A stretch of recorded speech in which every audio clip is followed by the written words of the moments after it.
மனம் தெளிவடைவதே ஞானம். ஜென் கதைகள். அனைத்தையும் சுமக்காதே. ஜென் துறவிகள் 2 பேரு தொடர்ந்து பெஞ்ச மழையினால ஒரு குடிசைக்கு கீழே ரொம்ப நேரமா நின்றுட்டு இருந்தாங்க. மழை நின்னதும் தங்களோட பயணத்தை தொடரலாம் அப்படின்னு நினைச்சிட்டு இருந்தாங்க. மழையும் நின்னுது. தங்களோட இருப்பிடத்தை நோக்கி நகர்ந்து சென்று கொண்டிருந்தாங்க. அப்போ வழியில ஒரு அழகான இளம்பெண் சாலையை கடக்க முடியாம தவிச்சிட்டு இருந்தாங்க.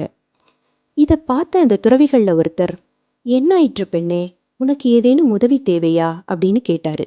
பதிலுக்கு அந்த பெண், நான் என்னோட தோழியோட திருமணத்திற்கு போயிட்டு இருக்கேன். ஆனா இந்த சாலை முழுவதும் சேரும் செகுதியுமா இருக்குது.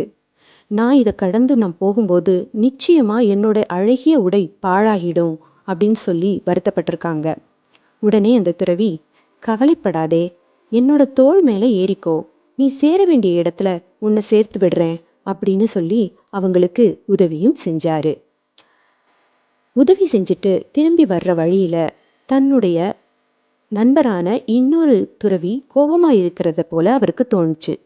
உடனே அவர்கிட்ட, ஏன் என் மீது கோபமா இருக்கிறீங்க அப்படின்னு கேட்டாரு. அதுக்கு அவர், நாமோ ஒரு துறவி, நீங்க அதை மறந்துட்டு ஒரு பெண்ணை இப்படி தொட்டு தூக்கலாமா? இது தவறானதுன்னு உங்களுக்கு தோணலையா அப்படின்னு கேட்டாரு. உடனே உதவி செஞ்ச அந்த துறவி, தூக்கிய அந்த பெண்ணை அப்போதே நான் இறக்கி விட்டுட்டேன். நீங்க தான் அந்த சம்பவத்தை இறக்காம மனசுல சுமந்துக்கிட்டே இருக்கீங்க என்று புன்முறுவலோட கூறி தன்னுடைய பயணத்தை தொடர்ந்தாரு. இதே போலதான் நம்ம வாழ்க்கையிலையும் எத்தனையோ பேர் காயங்களை ஏற்படுத்தியிருப்பாங்க. அதை நம்ம மனசுல சுமந்துக்கிட்டே இருக்கோம். எது முக்கியம், எது தேவை அப்படிங்கிறத பகுத்து பார்த்து தெரிஞ்சுக்கிட்டோம்னா நம்ம வாழ்க்கை என்றைக்குமே சந்தோஷமாக இருக்கும். ஓம் புத்தாய் நமः.